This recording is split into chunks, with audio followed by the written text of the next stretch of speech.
Bueno, un cordial saludo, bienvenida para todos nuestros oyentes, para cada uno de los seguidores de nuestras redes sociales y de esta su emisora Busco en Ti Radio, porque recuerda que donde estás no es el final. Continuando con nuestra programación, contamos con la presencia del pastor Boris Gutiérrez en su segmento Construyendo Hogares Sólidos. Que Pastor Boris, bienvenido, ¿cómo está? Buenas tardes, Jorge. Un gran abrazo para ti y para todos los hermanos que de lunes a lunes nos siguen, los que nos permiten entrar en sus hogares. Gracias por la confianza que nos dan. Entendemos que es una responsabilidad y pues anhelamos a la altura y a la medida de la gracia que Dios nos otorga, ser fieles para transmitir la verdad de nuestro Padre, expresada en su palabra, a través de las Escrituras y guiado siempre por el Espíritu Santo. Entonces, vamos a arrancar nuestro tema. Creo que es importante entender algunos conceptos de la vida cristiana. Entonces, arrancamos. Amado Padre, gracias. Oramos que tu Espíritu Santo alumbre los ojos de nuestro entendimiento, Señor, que nos guíe a toda verdad, Padre. Gracias por tu bendita presencia. En el nombre de Jesús, te damos la gloria y la honra a ti, Señor. Amén. Muy bien, la experiencia más triste de la vida cristiana es estar bajo el poder del pecado. El pecado en la vida del cristiano tiene tres resultados terribles y eso trae deshonra. Primeramente, al nombre de nuestro gran Dios. Y luego, obviamente, a nuestras propias vidas, a nuestra familia, a la iglesia donde estamos, etcétera, y al cristianismo en general, ¿verdad? Luego nos roba el gozo, el pecado nos roba el gozo. Mientras cedemos al pecado, pues Dios no nos puede usar, ¿no? Y nos roba el gozo. El pecado siempre va a traer tristeza, dolor, miseria, angustia, frustración. O sea, nos roba el gozo, nos roba la paz. Y por último, pues nos destruye, ¿no? Destruye nuestro testimonio, destruye nuestras vidas y otras personas pueden juzgarnos fácilmente. No nos juzgan tanto por lo que decimos, sino por la forma en cómo vivimos diariamente, ¿no? Por esa razón debemos guardar y cuidar nuestra vida del pecado. En cualquier momento de nuestra vida, si nosotros caemos en pecado, inmediatamente tendríamos que pedir perdón, confesar nuestro pecado y buscar la restitución. Jamás dejes que un pecado te domine, te controle, te ponga bajo servidumbre, porque eso va a traer las tres cosas que hemos hablado. Bueno, solamente son tres cosas como para mencionarlas, ¿no? Porque vienen muchas más, obviamente. Entonces, la forma en cómo vive un cristiano no solamente pues afecta nuestra propia vida, sino también las vidas de las otras personas. Por esa razón es tan importante que manifestemos todo el tiempo la vida victoriosa que tenemos en Cristo Jesús. ¿Qué es la vida victoriosa? Cuando hablamos de la vida victoriosa, no nos referimos a una vida sin tentación o una vida de perfección sin pecado. No es posible que una persona tenga tal convenio con el Señor como para decir, yo no tengo pecado o nunca más voy a pecar. No hay tal cosa, nadie puede decir eso.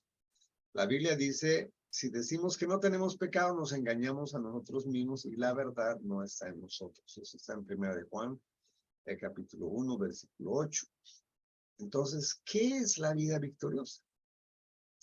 La vida victoriosa, amados, es una vida de paz y gozo en el Señor. Ya hemos hablado mucho de la palabra en Él. Y la vida victoriosa es una vida de paz y gozo en el Señor. Es una vida de comunión constante con el Señor. Es una vida de victoria sobre el pecado y aún sobre los pecadillos, tales como el mal genio, tales como criticar, tales como la irritabilidad, como el quejarse, falta de amor, envidia, celos, palabras hirientes, malos pensamientos, preocuparse, la ansiedad, el estrés que nos mata. La vida victoriosa es una vida que glorifica al Señor Jesucristo y es la única clase de vida que glorifica. Es la que el Señor Jesucristo la logra en nosotros y a través de nosotros. ¿Vale? Entonces, ¿cuáles son esos pecadillos tales como el mal genio? Bueno, no voy a hablar mucho de eso.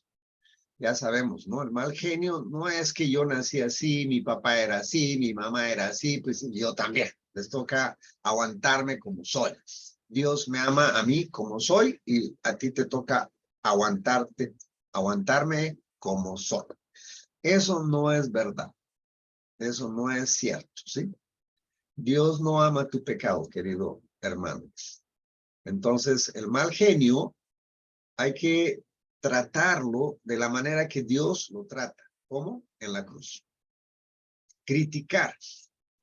Yo creo que somos muy criticones. Criticamos todo, hasta lo que está bien. Hay gente que se vuelve experta en criticar. O sea, ¿qué te parece? Bien, pero... Sí, o sea, ven todo el mantel blanco, pero se enfocan en la manchita negra que está ahí abajo y es casi imperceptible. Y la vuelven tan grande que no pueden alcanzar a ver la hermosura del mantel que es blanco. ¿Sí? Hay gente así que critica todo. Todo. Nada está bien. Todo está mal, según su óptica. ¿Sí? La irritabilidad. Ahora, la crítica produce irritabilidad. Cuando escuchaba a una persona criticar por todo eso irrita, ¿no? Oh, pero también hay que manejarlo como Dios quiere que lo manejemos. El quejarse, qué feo es vivir con personas que se quejan todo el tiempo. Ah, qué calor. Ah, qué cansancio. Ah, ah. No, eso es muy difícil vivir con una persona que todo el tiempo se queja de algo. Inventa de qué se va a quejar. ¿Sí? Falta de amor, la envidia, los celos, las palabras hirientes, los malos pensamientos. Malos pensamientos. Todos nosotros tenemos un visor espiritual. Yo aprendí eso aquí en Colombia cuando llegué de Bolivia, porque en Bolivia tú, cuando alguien toca el timbre, uno sale afuera, abre la puerta, le da la mano al que llegó, y no porque lo conozca, sino porque esa es la costumbre. Y le dice, sí, buenas tardes, mi nombre es Boris, ¿en qué le puedo servir? Y la persona le dice, ah, mire, yo soy fulano de tal, vengo.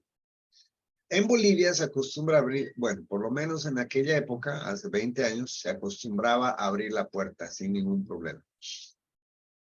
Entonces, cuando yo vine aquí a Colombia, ya fueron más de 30 años.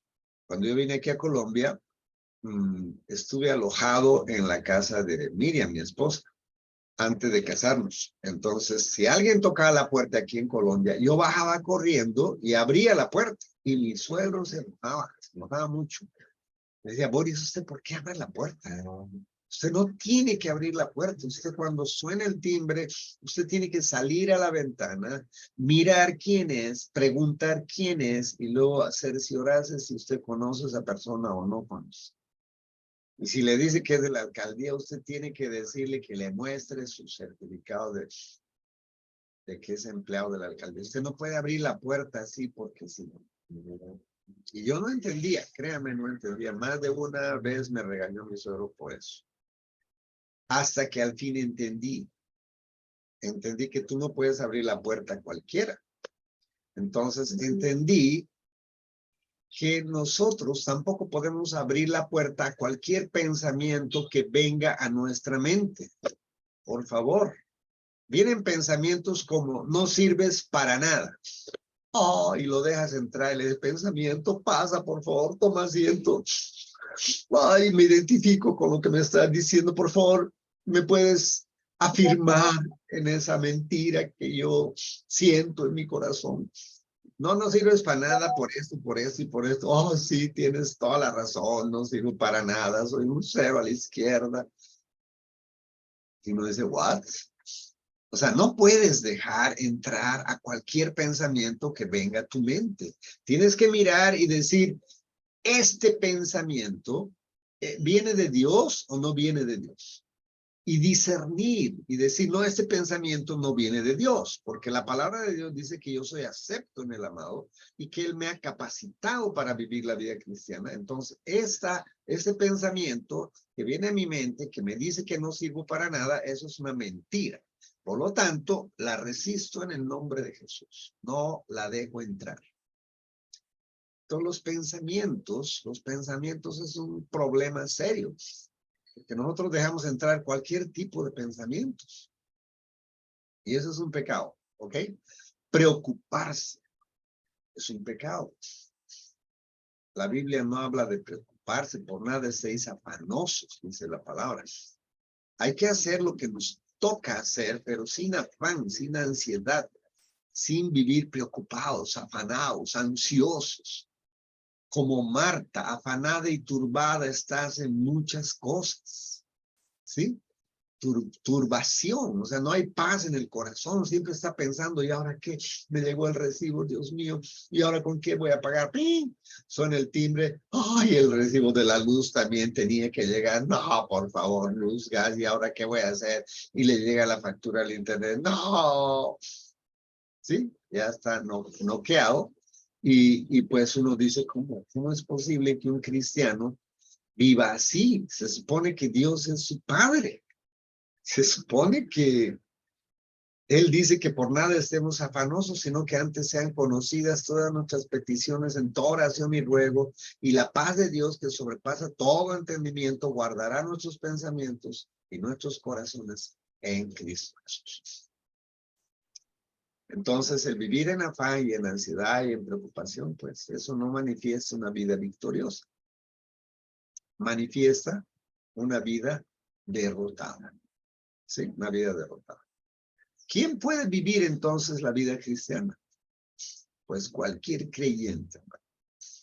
Es para ti, para mí, la vida victoriosa no solamente es para unos cuantos cristianos especiales.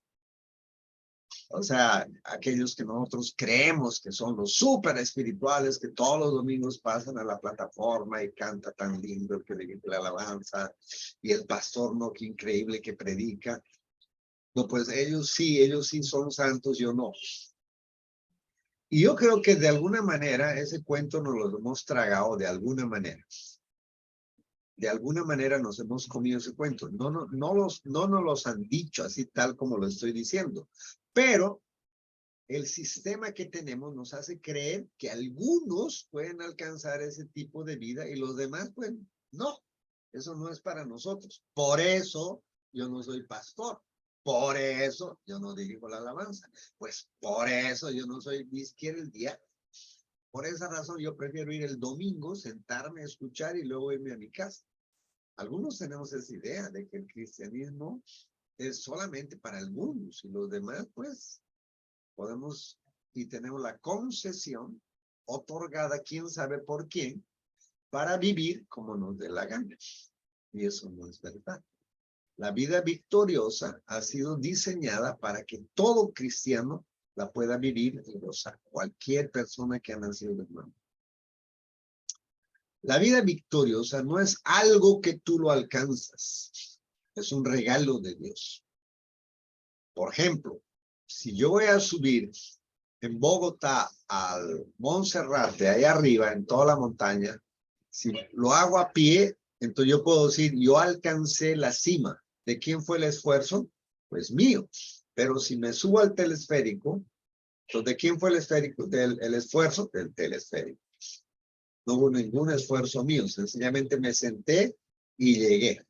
Yo no puedo decir conquisté la cima, porque yo no subí caminando ni de rodillas ni de nada. Sencillamente me senté en Cristo Jesús y Cristo Jesús me llevó a la cima. Entonces, no es algo que yo logre, amados. Es un logro que ya lo hizo Jesús en la cruz. Él venció el pecado, venció la maldad, y si yo estoy en Cristo Jesús, su victoria es mi victoria. Entonces, la vida cristiana, la vida victoriosa, no es algo que tú logres. La vida victoriosa es un regalo de Dios. Es una gracia que Dios nos da. Más gracias sean a Dios que nos da la victoria por medio de nuestro Señor Jesucristo. Eso está en 1 Corintios 15:57. La victoria es por la gracia de Dios. Lo siguiente que necesitamos comprender acerca de la vida victoriosa es que esta es por gracia inmerecida de parte de Dios para nosotros. Cuando yo estaba muerto en mis delitos y pecados, ajenos de los pactos de Dios y haciendo la voluntad de mis pensamientos y los deseos de mi carne, y yo era por naturaleza hijo de ira, lo mismo que los demás, Dios me amó por gracia, soy salvo, no por obras para que nadie se gloríe. Entonces la vida victoriosa es un regalo, es una gracia que viene de parte de Dios para nosotros. Gracia es algo que Dios hace por nosotros. Muchas veces hemos definido la gracia como el favor inmerecido de Dios, pero creo que nos hemos quedado corto con esa definición, porque la gracia es mucho más que esto. La gracia es el poder del omnipotente Dios obrando a nuestro favor en Cristo Jesús, haciendo por nosotros cosas que nunca podríamos hacer nosotros mismos, en nosotros mismos. Desde el principio hasta el fin, nuestra salvación es todo por la gracia de Dios. La salvación es toda por la gracia de Dios. Amén. Entonces, si la tenemos, ¿cuál es nuestra parte entonces? Nuestra parte es recibir, creer que la salvación es por gracia. Nuestra parte es entregarle nuestra vida a Él y a cambio Él nos da su vida. Eso es cristianismo. Cuando yo entiendo que debo entregar mi todo, mi vida entera a Dios, y Él a cambio me entrega su vida. Y Él empieza a vivir su vida en mí. Eso es lo que Pablo dice, y Él oraba para que Dios fortaleciera nuestro hombre interior por su espíritu. La razón de pedir esto era para que Cristo habite por la fe en nuestros corazones. Esa era la oración de Pablo. Y esa debiera ser nuestra oración todos los días. Ok. Cuando estábamos muertos en nuestros delitos y pecados, Dios nos amó y nos salvó mediante la gracia. En Efesios capítulo 2, versículo 1 dice, y Él nos dio vida a nosotros cuando estábamos muertos en nuestros delitos y pecados. ¿Qué les parece? Esa es la palabra de Dios. Entonces, ¿podíamos vivificarnos espiritualmente nosotros? No, no podíamos. Fue solo el poder de Dios obrando en nosotros lo que nos dio vida espiritual. Todo fue por la gracia de Dios. Entonces, por gracia somos salvos por medio de la fe, y esto no es de vosotros, pues es un don de Dios. Efesios 2, capítulo 8. Efesios 2, versículo 8. Pensemos en el futuro. Sabemos que algún día el Señor Jesucristo vendrá por sus creyentes, ¿verdad?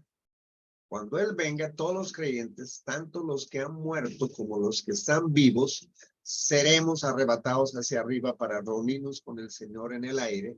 Nuestros cuerpos serán cambiados al instante y seremos transformados a semejanza de Él.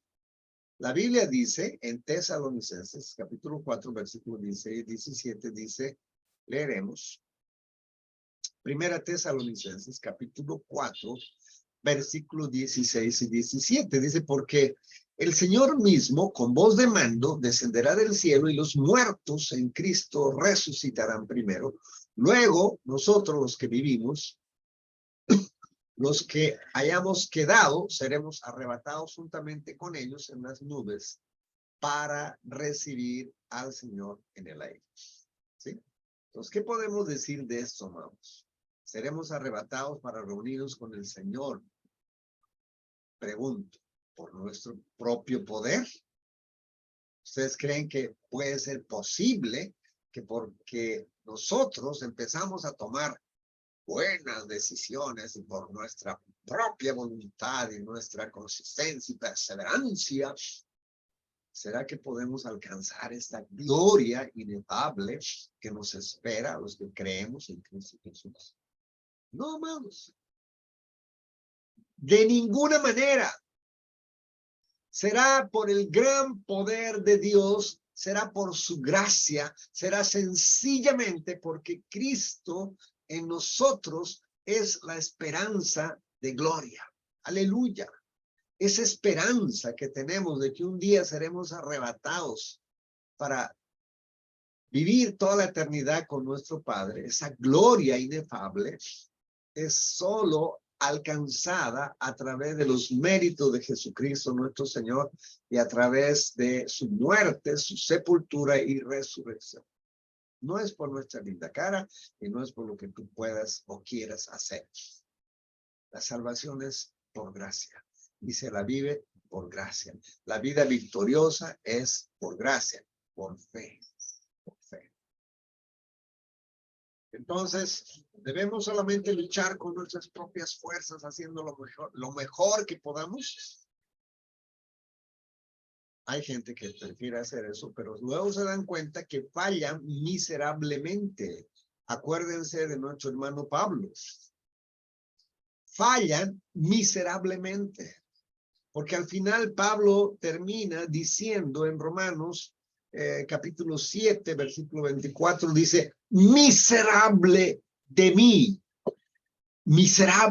porque se da cuenta que aunque él quería hacer el bien, terminaba haciendo el mal, y luego se da cuenta que la ley era espiritual, pero él era carnal, vendido al pecado. Luego se da cuenta que había una ley en sus miembros que le llevaba cautivo al pecado. Luego se da cuenta de que por más que él quería hacer el bien, terminaba haciendo el mal. Y luego que se dio cuenta que no había forma humana para poder agradar a Dios en sí mismo, él clama el grito de emancipación más hermoso en toda la Biblia.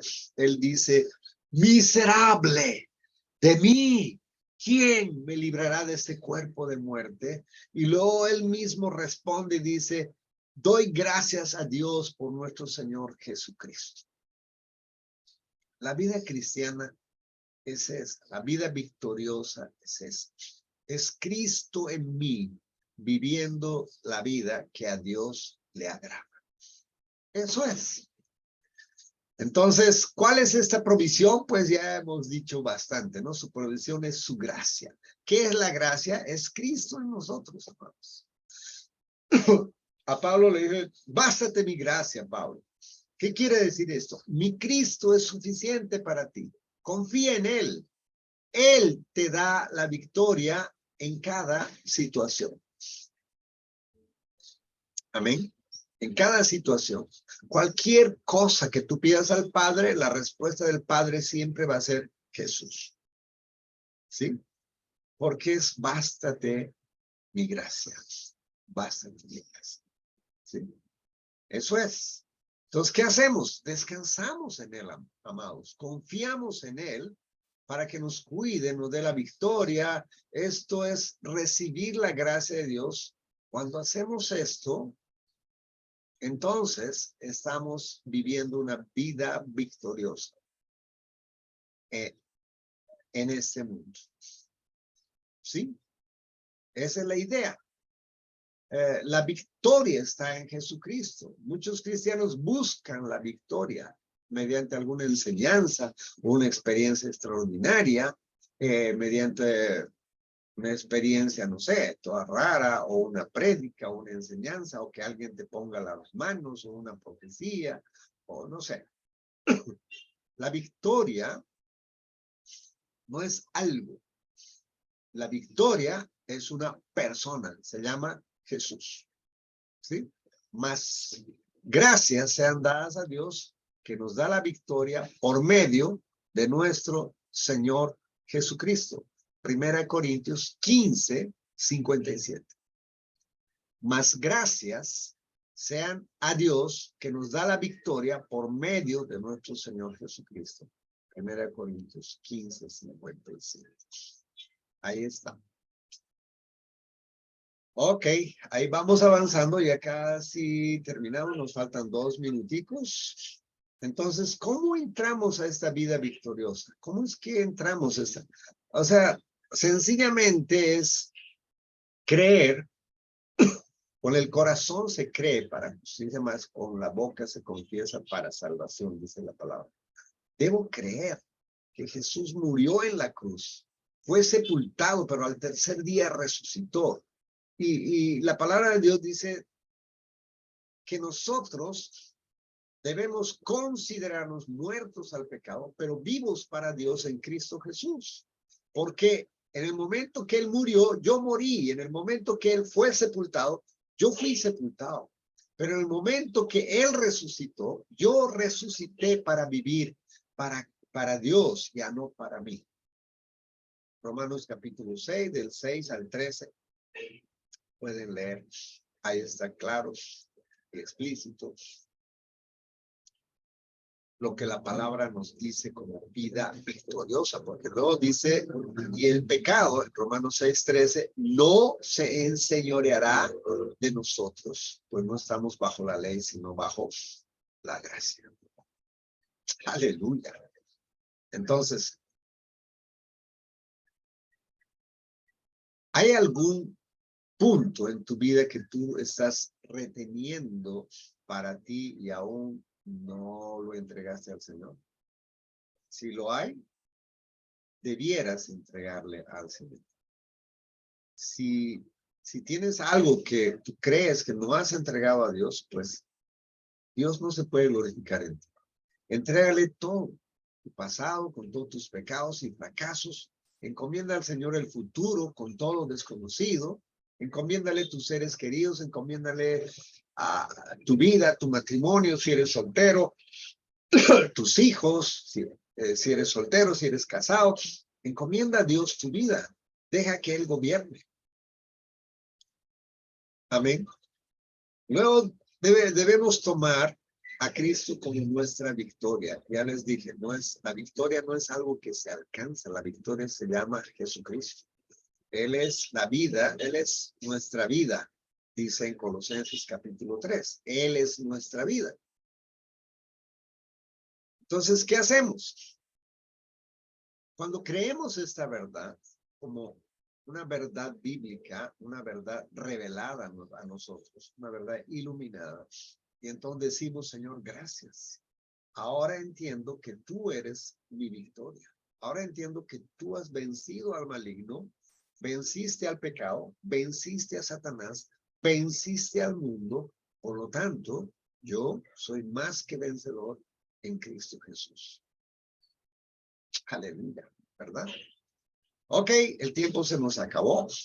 Quiero darles gracias que en Cristo Jesús, amados hermanos, somos más que vencedores por medio de aquel que nos ama. Porque mayor es el que está en nosotros que el que está en el mundo.